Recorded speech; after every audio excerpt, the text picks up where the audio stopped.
Yun po, good morning. Ang aking bagong tanim na talong. 10 days.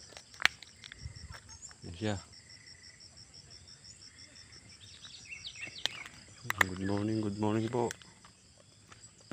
10 days, ang aking tanim na talong.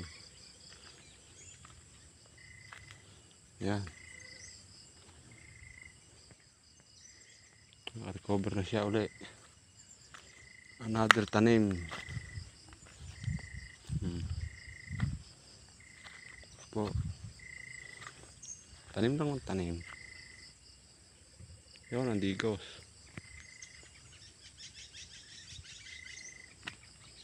Po, ang aking bagong tanim. 10 days pa lang siya.